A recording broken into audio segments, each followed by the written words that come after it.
Hello नमस्कार दोस्तों, आज हम आप लोगों के लिए लेकर के आए हैं अति महत्वपूर्ण प्रश्न। तो चलिए देखते हैं। पहला प्रश्न कहता है 1946 में गठित अंतरिम सरकार में डॉक्टर राजेंद्र प्रसाद किस विभाग के मंत्री थे? आप लोग आंसर बताइएगा। इसका सही आंसर हो जाएगा ऑप्शन नंबर सी, खाद्य एवं कृषि मंत्री थे। रक्षा मंत्री कौन थे? तो रक्षा मंत्री थे बलदेव सिंह। रक्षा मंत्री थे बलदेव सिंह, रक्षा मंत्री थे। और गृह एवं सूचना प्रसार मंत्री कौन थे? वल्लभ भाई पटेल, सरदार वल्लभ भाई पटेल। सरदार वल्लभ भाई पटेल थे सूचना एवं प्रसार मंत्री। रेल मंत्री कौन थे? अरुणा आसिफ अली थे रेल मंत्री।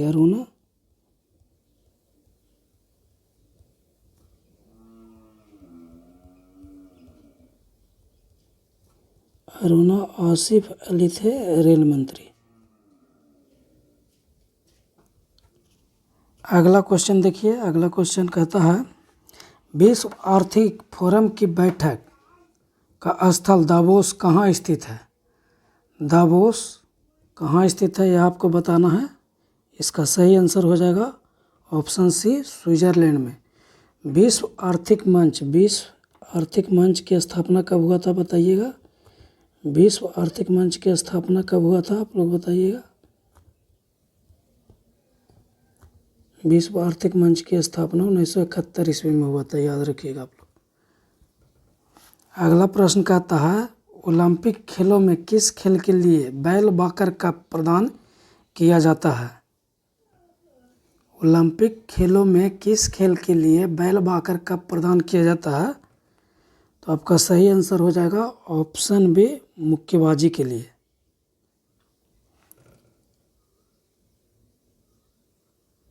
ऑप्शन बी, मुक्केबाजी के लिए इसका सही आंसर हो जाएगा।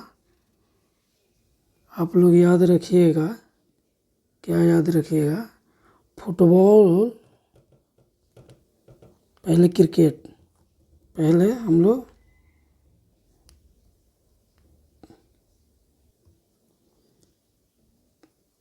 लोग क्रिकेट से संबंधित कुछ कप देख लेते हैं। क्रिकेट से संबंधित कप है। क्रिकेट से संबंधित कप है रणजी ट्रॉफी। रणजी ट्रॉफी है, देवधर ट्रॉफी है,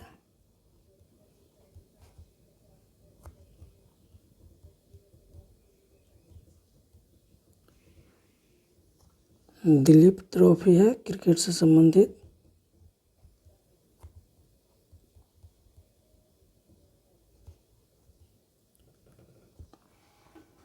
आप यह लोग याद रखिएगा चैंपियन ट्रॉफी भी क्रिकेट से संबंधित है। वर्ल्ड कप भी क्रिकेट के लिए होता है और फुटबॉल से संबंधित है।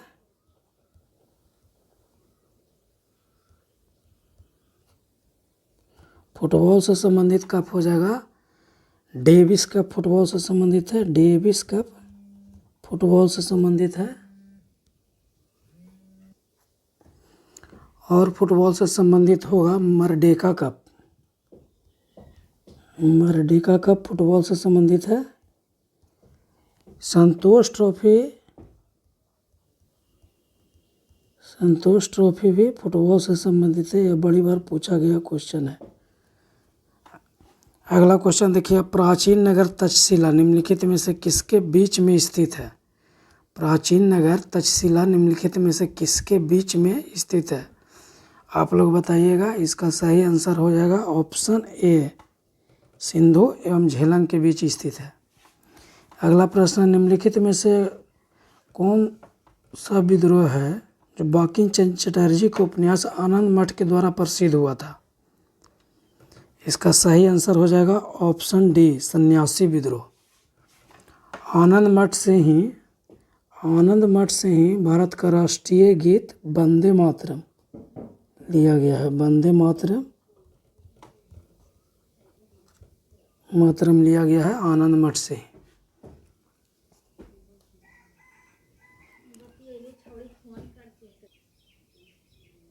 अगला क्वेश्चन है, निम्नलिखित में से कौन सा कथन सत्य नहीं है? आपको बताना है सत्य नहीं है। गलती हो गया टाइपिंग में, सत्य नहीं है आपको बताना है। महानदी का उद्गम छत्तीसगढ़ से होता है, यह बात बिल्कुल सत्य है। गोदावरी का उद्गम महाराष्ट्र में होता है, यह बात बिल्कुल सत्य है। कावेरी का उद्गम आंध्र प्रदेश में नहीं होता, इसको याद रखिएगा। कावेरी का उद्गम तालकावेरी नामक स्थान जो कर्नाटक में है। कहाँ? कर्नाटक से होता है। ताप्ती नदी का उद्गम मध्य प्रदेश में होता है, यह भी बात सही है। आपका आंसर हो जाएगा ऑप्शन सी। अगला क्वेश्चन कहता है, निम्नलिखित में से कौन एक हिंदुस्तानी शास्त्रीय गायन है? आप लोग इसका आंसर दीजिएगा। इसका सही आंसर है ऑप्शन सी, गंगूबाई हांगल हिंदुस्तानी शास्त्रीय गायन है। सप्त सुंदरी का संबंध कुचिपुड़ी नृत्य से है। कुचिपुड़ी नृत्य से संबंध है सप्त सुंदरी। कुचिपुड़ी नृत्य से संबंधित है। सप्त सुंदरी का संबंध कुचिपुड़ी नृत्य से संबंधित है। कोलंबो से अल्मोड़ा तक व्याख्यान निम्नलिखित में से किसके अनुभवों पर आधारित है? 8वां नंबर क्वेश्चन है, कोलंबो से अल्मोड़ा तक व्याख्यान निम्नलिखित में से किसके अनुभवों पर आधारित है? इसका सही आंसर हो जाएगा ऑप्शन डी, स्वामी विवेकानंद। स्वामी विवेकानंद इसका सही आंसर हो जाएगा। स्वामी विवेकानंद के पुस्तक का नाम है कर्मयोग, ज्ञान योग और राजयोग। ये सभी पुस्तकें किनकी है? स्वामी विवेकानंद का। इनकी मासिक पत्रिका है स्वामी विवेकानंद का प्रबुद्ध भारत इनकी मासिक पत्रिका है। अगला क्वेश्चन है, वैज्ञानिक तथा औद्योगिक अनुसंधान परिषद का अध्यक्ष कौन होता है? ऑप्शन ए आपका भारत का राष्ट्रपति होगा, भारत का उपराष्ट्रपति होगा, या भारत का प्रधानमंत्री होगा, या केंद्रीय मंत्री या विज्ञान प्रौद्योगिकी मंत्री होगा। आपका सही आंसर हो जाएगा ऑप्शन सी, भारत के प्रधानमंत्री। भारत में हरित क्रांति का जनक किसे माना जाता है? भारत में हरित क्रांति का जनक किसे माना जाता है? तो आपका सही आंसर हो जाएगा option number B, M S Swaminathan. हरित क्रांति का शुरुआत कब हुआ था? तो 1966 से 67 ईस्वी में। 1966 से 67 ईस्वी में इसका शुरुआत हुआ था। हरित क्रांति के जनक विश्व में कौन माने जाते हैं? तो नॉर्मन बोरलॉग को हरित क्रांति का जनक माना जाता है। हरित क्रांति के जनक पूछेगा तो नॉर्मन बोरलॉग हो जाएंगे। भारत में हरित क्रांति के जनक एम एस स्वामीनाथन।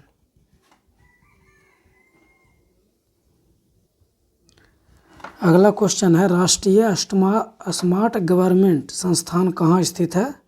आपका सही आंसर है ऑप्शन ए, हैदराबाद में। आप लोग याद रखिएगा, चेन्नई में केंद्रीय चमड़ा अनुसंधान संस्थान चेन्नई में, केंद्रीय चमड़ा अनुसंधान संस्थान चेन्नई में।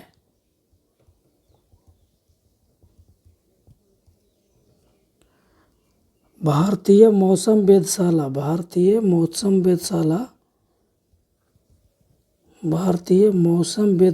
पुणे में है।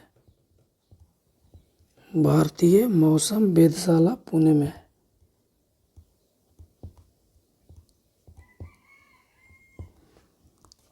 मुंबई में टाटा इंस्टीट्यूट टाटा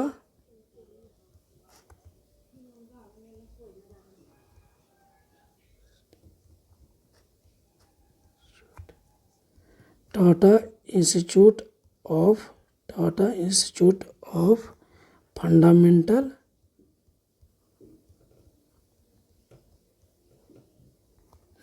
रिसर्च स्थित है। मुंबई में पूछेगा Tata institute of fundamental research कहाँ स्थित है? मुंबई में। भारतीय मौसम वेधशाला कहाँ स्थित है? पुणे में। केंद्रीय चमड़ा अनुसंधान संस्थान कहाँ स्थित है? चेन्नई में। अगला क्वेश्चन है, लव शब्द किस खेल से संबंधित है?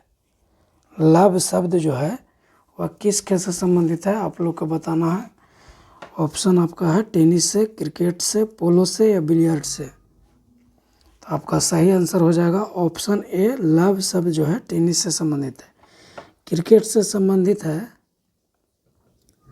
क्रिकेट से LBW शब्द क्रिकेट से संबंधित है। LBW शब्द क्रिकेट से संबंधित है। थर्ड मैन शब्द क्रिकेट से संबंधित है। थर्ड मैन शब्द क्रिकेट से संबंधित है। हुक शब्द या पुल शब्द क्रिकेट से संबंधित है। पुल शब्द क्रिकेट से संबंधित है। पोलो से संबंधित है। बैकर शब्द पोलो से संबंधित है। बैकर शब्द हो गया, चक्कर शब्द हो गया या बंडर शब्द हो गया, यह सब किससे संबंधित है? पोलो से संबंधित है। अगला क्वेश्चन कहता है, वृंदावन गार्डन कहाँ स्थित है? आपका सही आंसर हो जाएगा ऑप्शन सी, मैसूर से संबंधित है। वृंदावन गार्डन कहाँ स्थित है? मैसूर में स्थित है। वृंदावन पूछेगा कि कहाँ स्थित है, तो मथुरा में स्थित है। वृंदावन कहाँ स्थित है, तो मथुरा में स्थित है। वृंदावन गार्डन कहाँ स्थित है, तो मैसूर में स्थित है। कोणार्क का सूर्य मंदिर, कोणार्क का सूर्य मंदिर कहाँ स्थित है?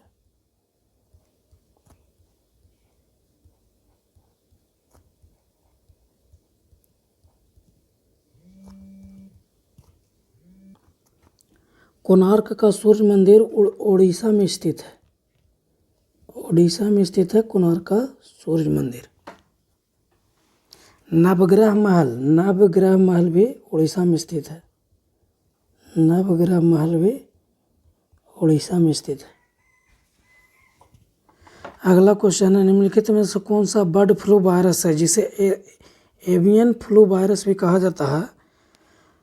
तो इसका सही आंसर हो जाएगा ऑप्शन ए, H5N1। वायरस का नाम है H5N1। N1 वायरस है जो बर्ड फ्लू से संबंधित है।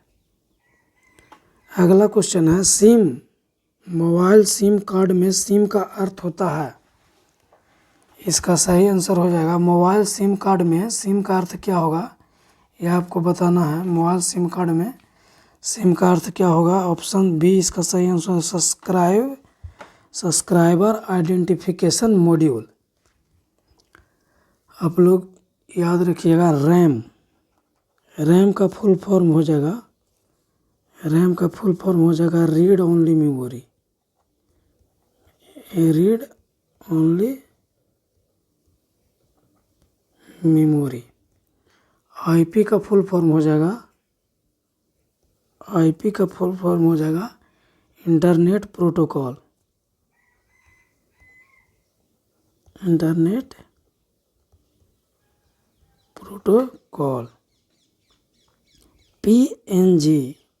पीएनजी का फुल फॉर्म हो जाएगा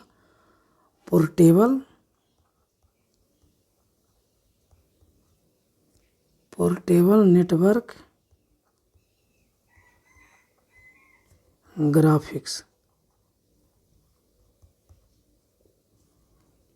और रैम, RAM, ये था रोम, यह रैम का फुल फॉर्म हो जाएगा रैंडम।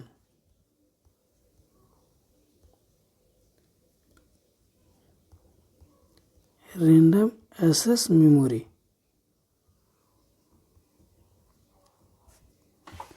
अगला क्वेश्चन है, निम्नलिखित में कौन सा भारी पिंड रात्रि में आकाश में सबसे अधिक चमकता है? सबसे अधिक चमकने वाला ग्रह है शुक्र, या पृथ्वी की बहन भी कहा जाता है। यह पृथ्वी का सबसे निकट है। पृथ्वी का निकटतम ग्रह कौन है? शुक्र।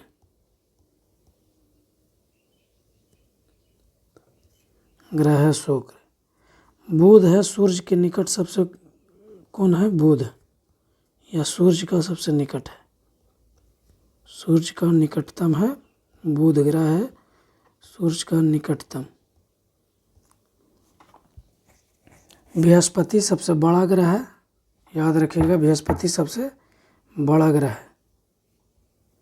अगला क्वेश्चन कहता है यदि एक पेंडुलम से दोलन करने वाली घड़ी को पृथ्वी से चंद्रमा पर ले जाए तो घड़ी होगा तेज हो जाएगा, सुस्त हो जाएगा, पृथ्वी के समान समय देगा या कार्य करना बंद कर देगा। ऑप्शन आपका सही होगा ऑप्शन ए, घड़ी सुस्त हो जाएगा। यदि पेंडुलम वाला घड़ी को आप पृथ्वी से चंद्रमा पर ले जाएंगे तो वो सुस्त हो जाएगा, पहाड़ पर भी ले जाएंगे तो हल्का सुस्त हो जाएगा। क्यों हो जाएगा, ऐसा क्यों होगा? ऐसा इसलिए होगा क्योंकि पृथ्वी से ऊपर या नीचे जाएंगे तो आवर्तकाल जो है आवर्तकाल बढ़ेगा।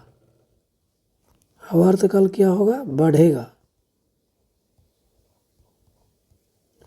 और जी का मान, छोटी जो जी होता है गुरुत्वीय का मान घटेगा। पेंडुलम वाली घड़ी को अगर जो पृथ्वी से ऊपर ले जाते हैं चंद्रमा पर तो सुस्त इसलिए हो जाता है क्योंकि आवर्तकाल का मान है जो बढ़ जाता है। अगला क्वेश्चन है प्रकाश की तरंगें वायु से कांच में होकर गुजरती है तब कौन से प्रभावित होंगे? कौन सा प्रभावित होगा? तो आपका सही आंसर हो जाएगा ऑप्शन नंबर डी, केवल तरंगदैर्घ्य और वेग प्रभावित हो गए। और पूछेगा कि प्रकाश जब विरल माध्यम से सघन माध्यम में प्रवेश करता है तो क्या नहीं बदलता है? तो आप लोग याद रखिएगा आवृत्ति जो है वह नहीं बदलेगा। जब प्रकाश की किरणें विरल माध्यम से सघन माध्यम में प्रवेश करती है तो क्या नहीं बदलेगा? आवृत्ति उसका नहीं बदलेगी। मनुष्य के नेत्र के रेटिना पर प्रतिबिंब बनता है काल्पनिक तथा उल्टा बनेगा, काल्पनिक तथा सीधा बनेगा, वास्तविक तथा उल्टा बनेगा, वास्तविक तथा सीधा बनेगा। तो आपका सही आंसर हो जाएगा ऑप्शन डी, वास्तविक तथा उल्टा बनेगा। मनुष्य में नेत्र है, नेत्र में जो रेटिना होता है, रेटिना वो पर्दे की तरह काम करता है, पर्दे की तरह काम करेगा कौन? रेटिना। पृथ्वी, आपका अगला क्वेश्चन है 20 नंबर, प्राकृतिक गैस का मुख्य अवयव है। प्राकृतिक गैस का मुख्य अवयव कौन हो जाएगा? ऑप्शन आपका ए सही आंसर हो जाएगा मीथेन। मीथेन को मार्स गैस भी कहा जाता है, मीथेन को मार्स गैस भी कहा जाता है। आप लोग ध्यान दीजिएगा मीथेन जो है वो धान के खेत से भी निकलता है, पशु पक्षी या ज्वाली करते हैं उससे भी उत्पन्न होता है methane gas. Thank you for watching. Video अच्छा लगा हो तो लाइक कीजिएगा, सब्सक्राइब कीजिएगा और अपने दोस्तों के साथ शेयर कीजिएगा।